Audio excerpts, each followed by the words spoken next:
అల్ప విశ్వాసం అనే పాఠంలో రెండవదిగా మనం ఆలోచన చేసినప్పుడు ఇప్పుడు మత్తయి సువార్త 8వ అధ్యాయం 27వ వచనంలో ఇక్కడ యేసుప్రభు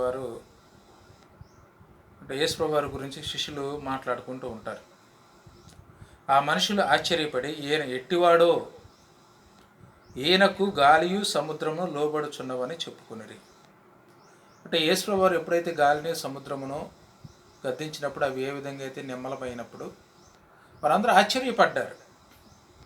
వారు ఏమనుకుంటున్నారంటే ఆ మనుషులు ఆశ్చర్యపడి ఈయన ఎట్టివాడో, అది ఆశ్చర్యం ఏమిటి, వాళ్ళ కళ్ళ ముందు ఒక ఆశ్చర్య క్రియ అనేది జరిగింది. ఏమిటంటే గాలిని సముద్రమును గద్దించడం. కనుక ఎవరు చేయలేనటువంటి పని చేస్తే అది ఎలా చేసావు, నీకు ఎలా సాధ్యమైంది? ఇక్కడ గాలిని సముద్రమును గద్దించడం మనుషులు చేసే పని కాదు. ఏ మనుషుడు కూడా గాలిని కంట్రోల్ చేయలేడు. ఏ మనుషుడు కూడా నీటిని, సముద్రాన్ని కంట్రోల్ చేయలేడు. ఏ మనుషుడు కూడా ప్రకృతిలో ఉన్నటువంటి శక్తులని కంట్రోల్ చేయలేడు. మరి ఎవరు చేయగలరు అని అంటే, ఎవరైతే వాటిని సృష్టించారో వారు మాత్రమే వాటిని కంట్రోల్ చేయగలరు.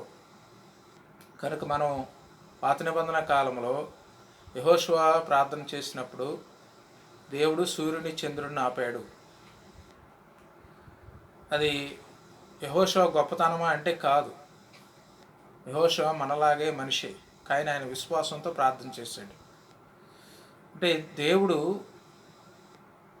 సమస్త సృష్టిని ఆయన మాట చేత కలగజేశాడు కనుక సమస్త సృష్టిలో ఉన్నటువంటి అన్ని శక్తుల మీద ఆయనకే అధికారం ఉంది కనుక సూర్యుని చంద్రుడిని యెహోషువ ఆపమని ప్రార్థించినప్పుడు దేవుడు ఆపాడు. అంటే దేవునికి సర్వ సృష్టి మీద, సృష్టిలో ఉన్నటువంటి శక్తులన్నిటి మీద ఆయనకు అధికారం ఉంది. సమస్త సృష్టిని ఆయనే కంట్రోల్ చేస్తూ ఉన్నాడు. సృష్టి ఆయన కంట్రోల్లో ఉంది కాబట్టి నేటి వరకు కూడా సృష్టి క్రమంగా కొనసాగుతూ ఉంది. అదే మనుషుల చేతుల్లోకి వెళ్తే ఎప్పుడో స్థితిగతులు అనేవి మారిపోయాయి. పరిస్థితులు, ప్రకృతిలో అనేకమైనటువంటి మార్పులు వచ్చాయి. ప్రకృతిని మనుషుడు తనకిష్టంగా మార్చుకునేవాడే. కానీ దేవుడు ఈ ప్రకృతిని అంతా కూడా, ఈ సృష్టిని అంతా కూడా ఒక క్రమబద్ధీకరంగా, ఒక క్రమంగా నడిపిస్తూ ఉన్నాడు.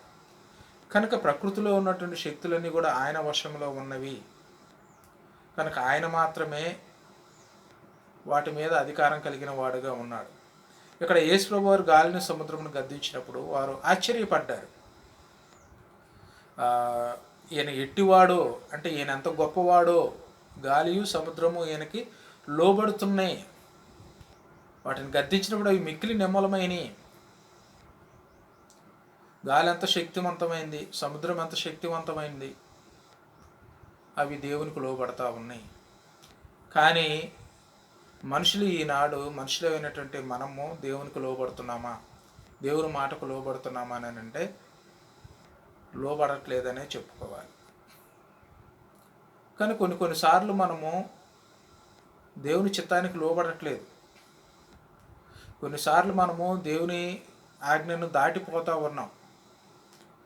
కానీ కొన్ని విషయాల్లో దేవుని చిత్తానికి వ్యతిరేకంగా నడుచుకుంటూ ఉన్నాం. దేవుడు ఇది చేయొద్దని చెప్పినప్పటికీ కూడా అది చేస్తూ ఉన్నాము అని అంటే దేవుని మాటకు మనం లోబడడం లేదు. కనుక మనుషులు దేవుని యొక్క మాటకు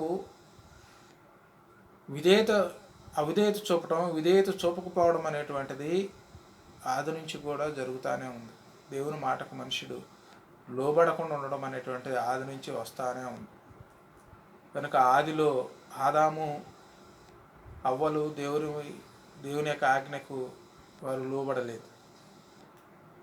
కానీ ప్రకృతిలో ఉన్నటువంటి శక్తులన్నీ కూడా దేవునికి లోబడతా ఉన్నాయి. కనుక ఈనాడు మనము దేవునికి లోబడుతున్నామా, దేవుని ఆజ్ఞకు లోబడుతున్నామా, మనం ఎవరి కంట్రోల్లో ఉన్నాం, మనం ఎవరి అధికారానికి లోబడి ఉన్నాం. కనుక దేవుని ఆజ్ఞను మనం దాటిపోతే దేవుని యొక్క అధికారములో మనం లేనట్టే, దేవుని యొక్క కంట్రోల్లో మనం లేనట్టే. కానీ గాలి సముద్రము ఆయన గద్దించినప్పుడు లోబడింది అంటే అది ఆయన వశంలోనే ఉంది. ఈనాడు దేవుడు మనకి ఆజ్ఞలు ఇచ్చాడు, కానీ వాటికి ఆజ్ఞల లోపల మనం ఉన్నామా, వాటిని దాటిపోతున్నామా అనేటువంటి సత్యాన్ని, అంటే వాస్తవాన్ని ప్రతి విశ్వాసి తన జీవితంలో గ్రహించవలసినటువంటి వాడై ఉన్నాడు. చూడండి, ఇంకా ఏమంటాడంటే హెబ్రీలకు రాసిన పత్రిక 1వ అధ్యాయము 10-11 వచనాల్లో, అంటే యేసు ప్రభు వారు ఈ భూమికి పునాదులు వేసినట్లుగా అక్కడ మనం చూస్తాం. అంటే భూమికి పునాదులు వేసిన వాడు, ఈ భూమిలో ఉన్నటువంటి వీటన్నిటినీ సృష్టించిన వాడు ఆయనే. కనుక దేవుడు ఎంత శక్తిమంతుడో యేసు ప్రభు వారు కూడా అంతే శక్తిమంతుడు అని అక్కడ మనం చూడగలుగుతాం. ఇవన్నీ కూడా ఆయన చేతి పనులు, వీటన్నిటి మీద ఆయనకు అధికారం ఉంది. అవన్నీ కలుగునుగా కంటే కలిగిన మాట ద్వారా వాటిని సృష్టించాడు. కానీ మనిషిని మాత్రం దేవుడు తన స్వహస్తాలతో నిర్మించుకున్నాడు. వాని నాసికారంధ్రములలో జీవవాయువును ఊది దేవుడు తనకిష్టుడిగా ఉండాలని మనిషిని సృష్టించుకుంటే, కానీ ఈనాడు మనిషి ఏం చేస్తూ ఉన్నాడు అంటే దేవుని మాటను ధిక్కరిస్తూ దేవుని యొక్క ఆజ్ఞను దాటిపోతూ ఉన్నాడు. దేవుని కంట్రోల్లో కొన్నిసార్లు ఉండటం లేదు. కనుక క్రైస్తవులు ఉన్నటువంటి మనం కూడా కొన్ని విషయాల్లో ఎలా ఉంటున్నామని అంటే దేవుని మాటను దాటిపోతూ దేవుని మాటను ధిక్కరిస్తూ ఉన్నాం. కనుక ఇది దేవుని మాటను ధిక్కరించడం అంటే ఆయన శాసనాలను, ఆయన అధికారాన్ని తిరస్కరించడమే. ఇది పాపం. కనుక మనం దేవుని యొక్క ఆజ్ఞల్లోనే ఉండాలనేటువంటిది దేవుని యొక్క వాక్యం మనకి తెలియజేస్తాం. సో 46వ కీర్తన 1వ అధ్యాయము 3వ వచనంలో ఇక్కడ అంటాడు, 1వ వచనం నుంచి 3వ వచనం వరకు, దేవుడు మనకు ఆశ్రయమును దుర్గమునై ఉన్నాడు. ఆపత్కాలంలో ఆయన నమ్ముకొనదగిన సహాయకుడు. కావున భూమి మార్పు నొందినను, నడి సముద్రములలో పర్వతములు మునిగినను, వాటి జలములు ఘోషించుచు నురుగు కట్టినను మనము భయపడము. అంటే దేవుడు తన ప్రజలకు ఆశ్రయ దుర్గమై ఉన్నాడు. అంటే వారు ఆశ్రయించే ఒక దుర్గమై ఉన్నాడు. కనుక ఆయన తన ప్రజలకు దుర్గమై ఉన్నప్పుడు భయపడవలసినటువంటి అవసరం లేదు. కానీ భయపడుతున్నాము అని అంటే మనలో అల్ప విశ్వాసం అనేది చిష్టి వేసుకొని కూర్చుంది. అంటే పరిస్థితుల్లో కొన్నిసార్లు మార్పు రావచ్చు. మన కళ్ళ ముందు పరిస్థితులు మారిపోవచ్చు, మన కుటుంబంలో పరిస్థితులు మారిపోవచ్చు. కానీ దేనికి కూడా భయపడవలసినటువంటి అవసరం లేదు. అందుకే 2వ వచనంలో ఏమన్నారంటే, కావున భూమి మార్పునందునను, నడి సముద్రంలో పర్వతములు మునిగినను, వాటి జలములు ఘోషించు నురుగు కట్టినను మనం భయపడము. అంటే సముద్రంలో ఉన్న పరిస్థితికి భయపడకూడదు. మన కళ్ళ ముందు ఎటువంటి వ్యతిరేకమైనటువంటి పరిస్థితులు ఉన్నా కానీ వాటికి భయపడకూడదు. ఎందుకంటే దేవుడే తన ప్రజలకు దుర్గమై ఉన్నాడు. దేవుడు మనకు ఆశ్రయ దుర్గమై ఉన్నాడు అన్నాడు. కానీ దావీదు ఏమన్నాడంటే, గాఢాంధకారపు లోయలో నేను సంచరించిన ఏ అపాయమునకు భయపడను అంటాడు. 10,000 మంది నా మీదకి దండెత్తి వచ్చినా నేను భయపడను అంటాడు. కనుక భయము అనేటువంటిది మనలోని అల్ప విశ్వాసాన్ని బయటపెట్టేది. మనలను దేవుని మీద పూర్తిగా ఆధారపడకుండా చేసేది అల్ప విశ్వాసం. కనుక అల్ప విశ్వాసము అనేది దేవునికి దగ్గరగా మనల్ని తీసుకెళ్ళదు, దేవుని నుంచి దూరం చేస్తుంది. అందుకని ఏమంటే అల్ప విశ్వాసులారా అన్నాడు. అంటే అల్ప విశ్వాసం అనేది మనల్ని ఎదగనివ్వకుండా చేసేది అల్ప విశ్వాసం, దేవుని దూరం చేసేది అల్ప విశ్వాసం. కనుక భయపడటం అనేటువంటిది అల్ప విశ్వాసం. కానీ మనం పూర్వపు భక్తుల జీవితాలను చూసినప్పుడు షడ్రకు, మేషకు, అబేద్నెగోలు అనేటువంటి వారిని అగ్ని గంధకంలో వేసినప్పుడు వారు భయపడలేదు. ఎందుకంటే వారిలో అల్ప విశ్వాసం అనేది లేదు. అలాగే దానియేలు సింహాల బోన్లో వేసినప్పుడు ఆయన భయపడలేదు, ఎందుకంటే ఆయనలో అల్ప విశ్వాసం అనేది లేదు. అలా ఎంతమంది క్రొత్త నిబంధన అపోస్తులు కొంతమంది హతసాక్షులు అయ్యారు. ఎందుకు అయ్యారు అంటే వారిలో అల్ప విశ్వాసం అనేది లేదు. కానీ ఈనాడు మనము మన కళ్ళ ముందు ఉన్నటువంటి ఈ పరిస్థితులకి, మన కుటుంబంలో ఉన్న పరిస్థితులకి, మనకు వచ్చే వ్యాధి బాధలకు, వీటన్నిటికీ భయపడితే మనలో అల్ప విశ్వాసం అనేది ఉంది. అంటే నేను ఎవరికి కుమారుణ్ణి, నేను ఎవరి శిష్యుని, నేను ఎవరి ఆధీనంలో ఉన్నాను, నా సృష్టికర్త ఎంత గొప్పవాడు అనేటువంటి సత్యాన్ని మనం మర్చిపోయినట్లే. కనుక భయపడటం అనేది, భయం అనేది దేవుని మర్చిపోయే విధంగా చేస్తుంది. కానీ దేవుని మర్చిపోని వాడు ధైర్యంగా నిలబడతాడు. మర్చిపోయిన వాడే భయపడతాడు. కనుక ఇప్పుడు చెప్పండి, మన జీవితాల్లో మనము ధైర్యంగా ప్రతి పరిస్థితిని ఎదుర్కొంటున్నామా, పిరికివారిలాగా పారిపోతున్నామా? కనుక దేవుని కోసం నిలబడాలి. దేవుడు నా ఆశ్రయ దుర్గం, నేను దేవుని వశంలో ఉన్నాను అనేటువంటి ధైర్యంతో ఎప్పుడైతే మనము విశ్వాసంలో సంపూర్ణత సాధించడానికి ప్రయత్నిస్తామో, ప్రతి పరిస్థితి కూడా నిమ్మలమవుతుంది. గాలిని, సముద్రాన్ని ఏ విధంగా అయితే యేసు ప్రభువు గద్దించాడో, మన జీవితంలోని సమస్యలను తీసివేయడం ఆయనకు పెద్ద సమస్య కాదు. గాలిని, సముద్రాన్ని గద్దించినప్పుడు మన జీవితంలో ఉన్న సమస్యలని ఆయన గద్దించడా, వాటిని తీసివేయలేడా? ఆయన అంత శక్తిహీనుడా? ఆయనకు అంత శక్తి లేదా? కనుక వీటన్నిటినీ తీసుకెళ్ళినటువంటి శక్తిమంతుడు దేవుడు సర్వశక్తిమంతుడు, ఆయనకి సమస్తము సాధ్యము. కనుక అబ్రహాం విషయంలో చెప్తాడు, నేను సర్వశక్తిమంతుడిని, యెహోవాకు అసాధ్యమైనది ఏదైనా ఉన్నదా?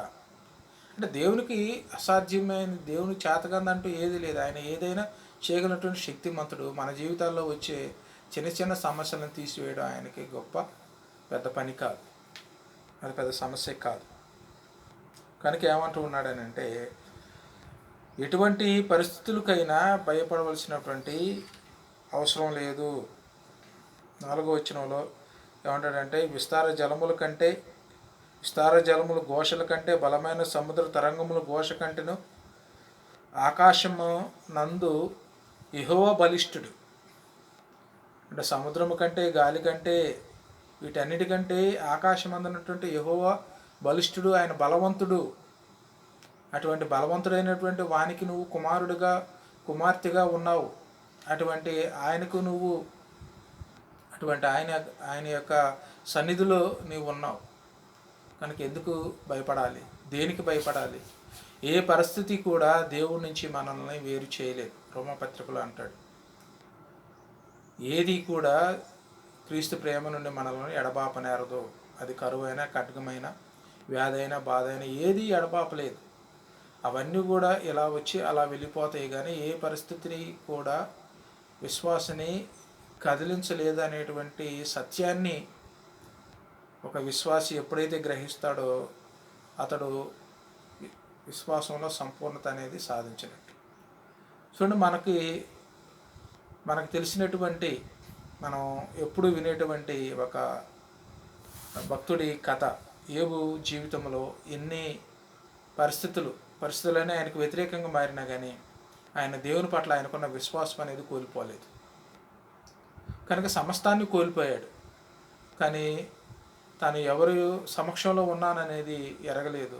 భార్య వచ్చి అంది, ఇంకా ఎందుకు దేవుడు అంటున్నావు, ఆయన దూషించి చావరాదా అన్నప్పుడు, యెహోవా వల్ల మనం మేలు అనుభవించాము, ఆయన ద్వారా కీడు అనుభవింపలేమా? అంటే మేలైన కీడైనా దేవుని ద్వారే వస్తుందని గ్రహించాడు. వీటన్నిటినీ మనమే అనుభవించాలనేటువంటి సత్యాన్ని గ్రహించాడు.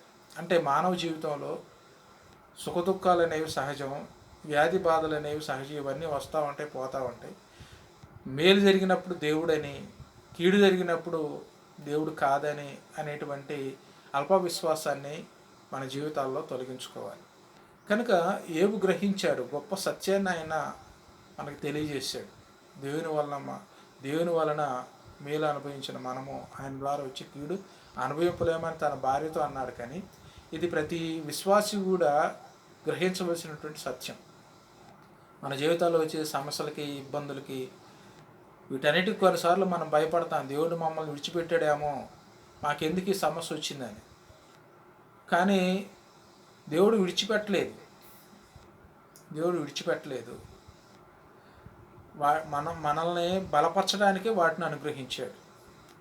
మన మన యొక్క బలము ఎంతో తెలుసుకోవడానికి ఆయన వాటిని అనుగ్రహిస్తున్నాడే కానీ మనల్ని బలహీనపరచడానికి మాత్రం కాదు.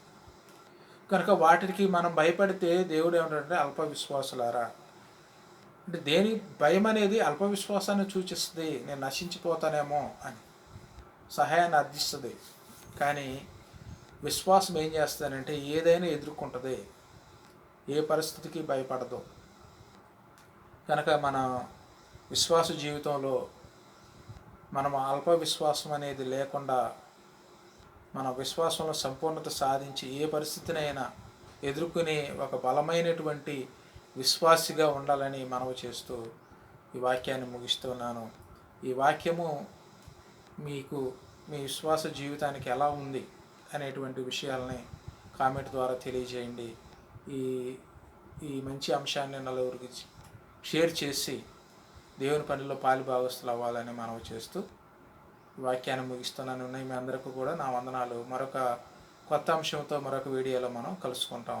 అంతవరకు దేవుని కృప మనందరికీ తోడైండును గాక. మీ అందరికీ నా వందనాలు.